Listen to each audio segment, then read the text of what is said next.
আসসালামু আলাইকুম dear viewers, আজকে আপনাদের জন্য একটি গুরুত্বপূর্ণ লেসন নিয়ে হাজির হলাম, যেটির পরেও আসলে মানে যেগুলো আইএনজি দ্বারা যুক্ত, এদের পরে আমরা কোনো সময় নাউন যোগ করছি বা কোনো বিশেষ শব্দ যোগ করছি, করে আমরা আমাদের প্রয়োজনীয় যে শব্দ বা অর্থ সেটি সম্পন্ন করছি এই লেসনের মাধ্যমে। তো প্রথমটা দেখিনি, প্রথমটা হচ্ছে verb plus ING plus sentence. একটা হচ্ছে দুটো কাজ যদি থাকে, এটি হবে প্রথম কাজ, এই প্রথম কাজের সঙ্গে বসবে আইএনজি যুক্ত, আর দ্বিতীয় কাজটা বসবে নর্মালি আমরা কোন টেন্সে কথাটা বলছি বা লিখছি। দ্বিতীয়টা হচ্ছে রিগার্ডিং, কোনো কিছু সম্পর্কে, যার অর্থ হচ্ছে অ্যাবাউট, অ্যাস রিগার্ডস অথবা অ্যাস টু। কনসিডারিং অর্থ হচ্ছে বিবেচনা করে, অর্থগুলো এরকম আসবে বিবেচনা করে বা বিবেচনা করিয়া।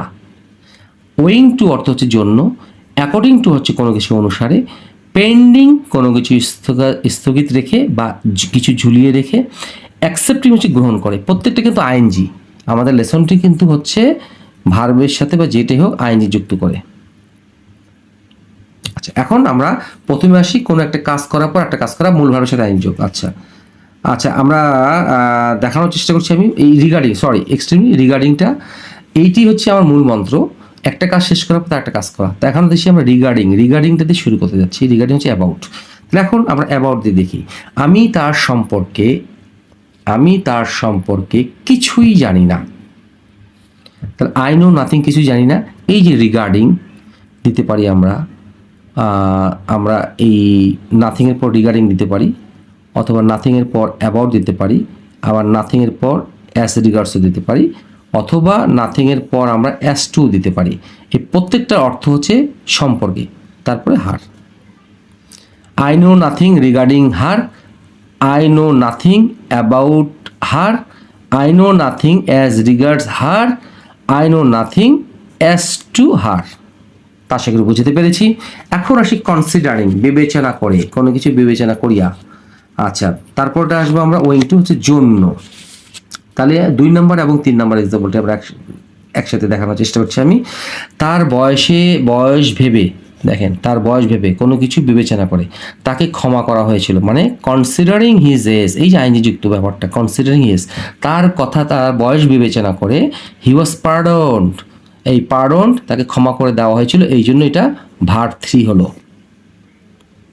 অথবা এই বাক্যটাকে আমরা এইভাবেও করতে পারি, প্রথমে লিখতে পারি। মনে রাখতে হবে প্রথমে এই সমস্ত বাক্যগুলোকে আমরা এই দিকে লিখতে পারি, তখন আর কমা বসবে না। তাহলে কি আমরা কি করতে পারি, হি ওয়াজ পার্ডন, হয় এটা করবো বা এটা করবো। তাহলে হি ওয়াজ পার্ডন, তাকে ক্ষমা করে দেওয়া হয়েছিল, কনসিডারিং হিজ এজ, তার বয়সের কথা বিবেচনা করিয়া। আচ্ছা, এখন আসি ওয়িং টু। আমার অসুস্থতার কারণে আমি তোমার সাথে রাতে বাইরে খেতে যেতে পারিনি। আচ্ছা, এই ডাইন আউট উইথ অর্থ হচ্ছে বাইরে খেতে যাওয়া, বাইরে খেতে যাওয়ার ইংরেজি ডাইন আউট, রাত্রে বাইরে খাওয়া, কোনো রেস্টুরেন্টে বা কোনো খোলা জায়গায় খেতে যাওয়া এক কথায়।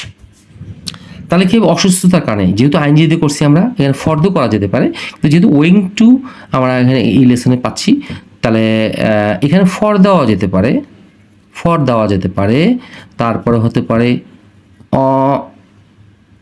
On account of, ACCOUNT, on account অফও করা যেতে পারে, মানে অসুস্থতার কারণে। হ্যাঁ, আমি আবার এখানে লিখে দেওয়ার চেষ্টা করছি, on ACCOUNT, on account of. হ্যাঁ, আবার বিকজ অফও করা যেতে পারে, BECAUSE, বিকজ অফও করা যেতে পারে। এই প্রত্যেকটা অর্থ হচ্ছে জন্য। এর অর্থ কি, কোনো কিছু কারণে বা জন্য। তাহলে এই অন অ্যাকাউন্ট অফ বা বিকজ অফ বা ফর বা ওয়িং টু মাই ইলনেস, আমার অসুস্থতার কারণে, আই কুড নট, পারেনি, যেহেতু পাস্ট ইনডিফিনিট টেন্স, যেহেতু পারেনি, ক্যানের পাস্ট টেন্স কুড, তো could not dine out with you. এখন প্রশ্ন হচ্ছে এখানে অন্য এই can not, could not, shall not, may not, might not, must not, এগুলো পরে ভার্ব 1 বসে। কি বসে, ভার্ব 1 বসে, উইথ ইউ। আমি তোমার সাথে বাইরে যেতে পারিনি, কারণ আমি অসুস্থ ছিলাম, বা আমার অসুস্থতার কারণে আমি বাইরে যেতে পারিনি, মানে বাইরে খেতে যেতে পারিনি তোমার সাথে।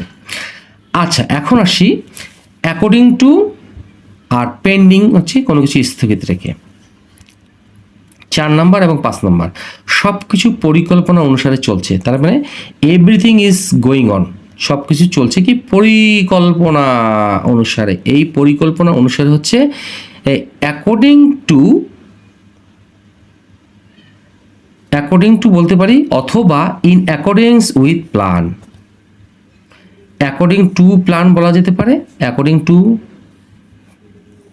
প্ল্যান বলা যেতে পারে, অথবা ইন অ্যাকর্ডেন্স উইথ প্ল্যান বলা যেতে পারে। আশা করি বুঝাতে পেরেছি। এখন হচ্ছে পেন্ডিং, কোনো কিছু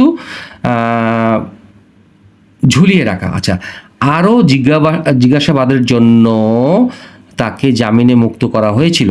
তাহলে হি ওয়াজ রিলিজ, তাকে জামিনে মুক্ত করা হয়েছিল, যে ইংরেজি হবে হি ওয়াজ রিলিজড তাকে মুক্ত করা হয়েছিল। রিলিজ মানে মুক্ত করা, আর যেহেতু তাকে হয়েছিল, যেটা প্যাসিভ ভয়েসে ভার্ব 3 বসবে এখানে। তাহলে হি ওয়াজ রিলিজড, এই জামিনের ইংরেজিটা হচ্ছে অন বেইল। কি করে? পেন্ডিং ফার্দার ইনকোয়ারিজ, আরও জিজ্ঞাসাবাদের জন্য, মানে অনেক জিজ্ঞাসাবাদ রয়েছে, সেগুলোর উপর ঝুলিয়ে রেখে বা মুখ করে তাকে কি করেছে, তাকে মুক্ত করা হয়েছিল। এখন আসি অ্যাকসেপ্টিং, গ্রহণ করে। এখন 6 নম্বর, আজকে লাস্ট নাম্বার এক্সাম্পলটা আমরা দেখতে চাচ্ছি। সেটি হলো, প্রস্তাবটা গ্রহণ করার পর আমি তাকে বিয়ে করতে রাজি হই। আচ্ছা, তাহলে অ্যাকসেপ্টিং প্রথমে, দ্য প্রপোজাল গ্রহণ করার পরে আই অ্যাগ্রি টু হচ্ছে কোনো প্রস্তাবে একমত হওয়া, রাজি হওয়া। তাহলে অ্যাগ্রি টু, এই অ্যাগ্রি টু এর পর ভার্ব 1 বসলো, অ্যাগ্রি টু ম্যারি হার, তাকে বিয়ে করার জন্য আমি রাজি হয়ে যাই। অথবা এটা করা যেতে পারে বাই অথবা আফটার। আমরা বলেছিলাম যে প্রথমে প্রিপোজিশনের পর যদি আমরা ভার্ব বসাই, তাহলে আইএনজি যোগ করতে হবে। এটা আমাদের মূল মন্ত্র। প্রিপোজিশনের পর ভার্বের সাথে আইএনজি যোগ করা যেতে পারে। তখন হবে বাই অ্যাকসেপ্টিং দ্য প্রপোজাল অথবা আফটার অ্যাকসেপ্টিং দ্য প্রপোজাল, মানে প্রপোজালটা গ্রহণ করার পরে বা গ্রহণ করিয়া I agree to marry her, এটা হচ্ছে ভার্ব 1, তাকে বিয়ে করতে আমি রাজি হলাম। আশা করি আপনাদেরকে এই লেসনটি ভালো করে বোঝাতে পেরেছি। আপনারা যদি বুঝে থাকেন, তাহলে অবশ্যই লাইক, শেয়ার, কমেন্টস করবেন, এবং যারা নতুন লেসনটি দেখছে তারা অবশ্যই আশা করছি তারা সাবস্ক্রাইব করবেন, এবং বেশি বেশি করে লাইক করবেন, এবং বেশি বেশি করে শেয়ার করবেন। তো সেই প্রত্যাশায় ভালো থাকবেন, সুস্থ থাকবেন, সেই প্রত্যাশায় আসসালামু আলাইকুম।